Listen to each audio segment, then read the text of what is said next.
We cross the bay and chat with one of the Miami Heat's most artistic and in-style players. Combs and I don't get along too well, so this is what you get. I call it the Fro Nasty. Expressing his interest and colorful personality through social media. Oh my God! You know, it's really my way to have a voice towards my fans. You know, I want them to see, like, the real me. Enjoying the city's perks. And look who got it. Justise Winslow. Finish strong, finish strong. Touching lives through his foundation and inspiring words. You know, if there's one thing you should do every day is dream. I learned from Justise to keep playing hard and never give up. There is no ceiling on the greatness of this young forward. It's scary to think that he's only 20. I mean, he's only going to get better. Winslow ramming it down. Coaches know when a player is a winning player. It's a great culture, you know, surrounding the Miami Heat, and everyone's focused on how can we better this team in any way, you know, shape or fashion. Inside the Heat, Justise Winslow.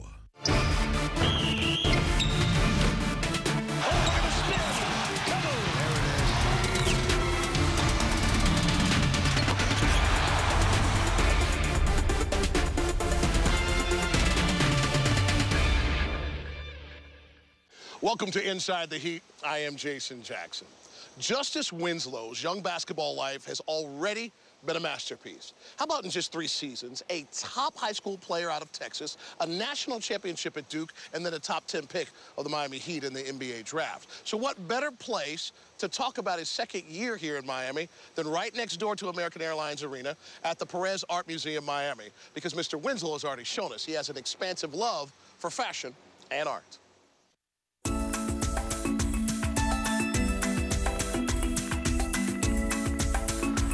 Justise, right on time. Welcome to Perez Art Museum, Miami. Thank you. The reason why we're using this is our canvas, if you will, for your show. You like that, didn't you? Yeah. You've been very clear about this. You're a big fan of art. When did that start for you? Really in college, I had a house I would go hang out at all the time, and they're always drawing, you know, making music, painting, sketching stuff. So that's kind of where it started, you know, at Duke. I want to walk you through this place before we head inside, beginning with the hanging gardens over here. You look at it, man, it's just such a different What do you see? vibe. I see the inverse of how things grow on Earth. What I love is how they water everything on the inside. Oh, really? Yeah, you see one of the caps off here? Oh, so you can see the little drizzle. The water flow. Yeah, it's the internal. So the ones on top are watering the ones down here. How about? Didn't go to Duke for nothing. Not for nothing. You didn't need basketball. I'm glad you had it. Yeah. But you didn't need it. Now, I understand this is a Jesus Rafael Soto design. This is called Penetrable. Does it take you back to Durham a little bit? It's not the right shade of blue. It's not the right shade? Not the right it's shade. Close, though. It's close. What happens if you walk backwards? Well, back that thing up. Shea Shax has emerged out of it. All right, you ready to go inside? That was fun, by the way. Interesting. Justise and I headed inside where we found ourselves making music. Can I get a beat? Yeah, I think they just called security. We should keep moving. Justise, I think this is a good place to stop here in front of the red sphere, the sphere rug. This is it's beautiful. What are you thinking? What do you think it is? A red circle, I do.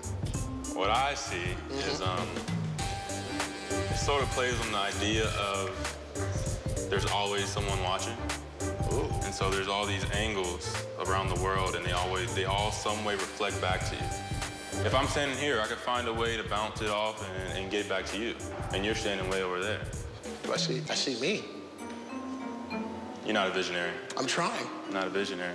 For Justise, fashion is his art. Describe your style. I'm still young, so I can have a lot of fun with it. Obviously, the hair plays a big part. So a lot of headpieces lately, headbands, things to wrap around my head. It's hard to really dress up here in Miami, but trying to wear more jackets, you know, kind of layering things of that nature. But growing up, I was so just simple, just white tee, black tee, being from Houston, just jeans, whatever, simple. But trying to incorporate more colors and just be a little bit more vibrant, you know, kind of like the art.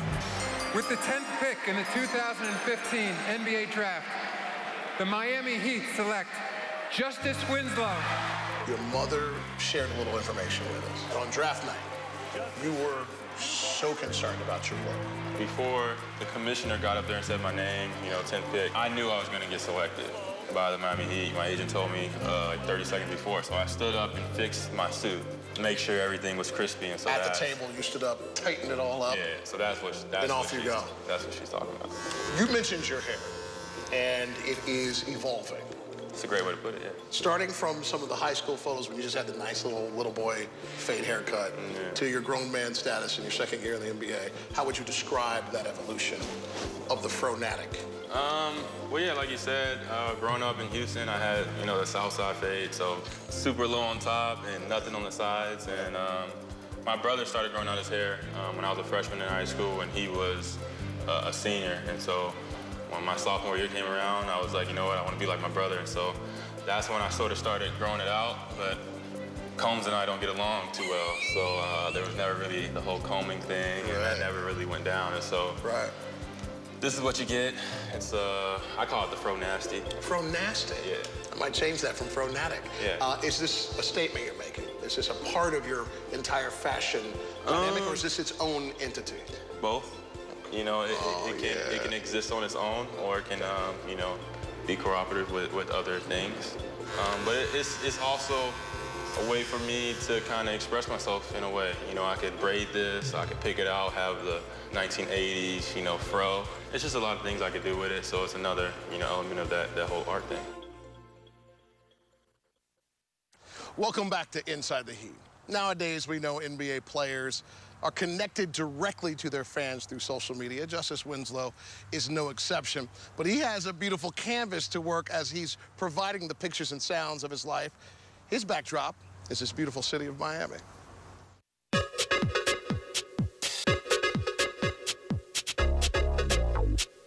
So here we are, perched on this beautiful terrace here at the museum. Right here, basically in the backyard of the office. This is not terrible. What have you most enjoyed about being a resident of this gorgeous paradise we call Miami? Probably the weather, for sure the weather. Yeah. You could be outdoors probably 363 days out of the year. Probably 2 cold days. I got you. Being from Houston, going to school in North Carolina, never really got too cold, so probably my favorite part. Have there been some locations around town that are like, these are my spots? Your friends and family come in? Okay, in theory. In theory, yeah. Roundabout areas. I would say over there by the University of Miami. Okay. The general Coral Gables, Coconut Grove area. Yeah. Just the campus feel, or people your same age? Just the environment. The trees, the grass, the green. That and Wynwood, probably 2 favorites. Very nice. Areas. Don't just hang around looking for them. Yeah. That's the point he's making. Just let it just rush up on you.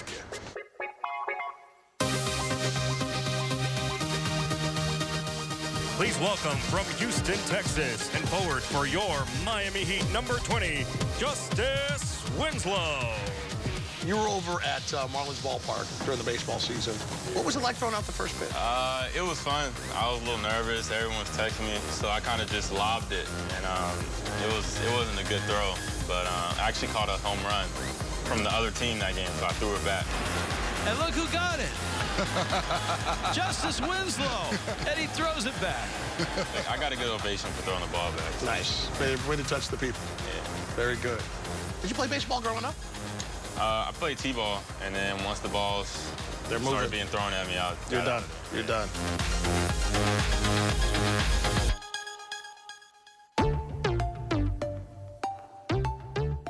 It is an art form of sorts, but let's move from actual art, which has been our focus on this show, to the art that you provide on social media. You're not as intense as you used to be. Yeah. Maybe more of a voyeur now, just watching the world. I'm a visionary now. Well, for me, I don't like to post, so much basketball stuff because basketball, what I say is basketball is what I do. It's not who I am. So, I just, more lifestyle stuff, me and my friends hanging out. I got the whole black and white thing going right now on the page. Just trying to be different, trying to just, bring that artistic flavor to my page. He also brings a certain fur-like flavor, introducing the world to the newest members of his family. I understand the family's growing at the house. Yeah. El Jefe? The puppies, El Jefe and Noah. Noah. And then El Jefe's the new one? Noah's the new. Noah's new. And then they just got a cousin. They just got a cousin named Kodo. So you keep the bloodlines, you track the family, or you just brought them in and it's a play cousin? Hefe and Noah are my two American Bulldogs, and then my brother just got a Frenchie. Justice doesn't mind stepping out of his comfort zone either, as he got down in a little social media challenge. When you all were aware of the Running Man Challenge, what was the lightning bolt that inspired you all to actually participate? Because when you and your sister did the Running Man Challenge, I mean, that was special.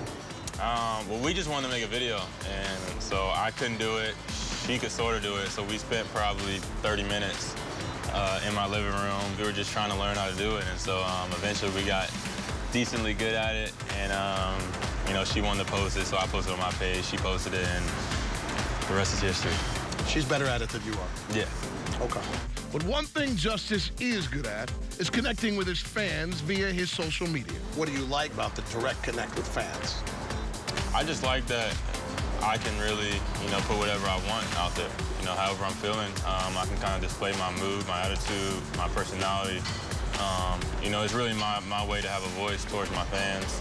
For someone who follows you, what do you want them to get out of their experience? I just want them to feel like they know me in a more personal way. I don't want them to see number 20 for the Miami Heat. I want them to see, you know, Justise Winslow, J-Dub, Rubby.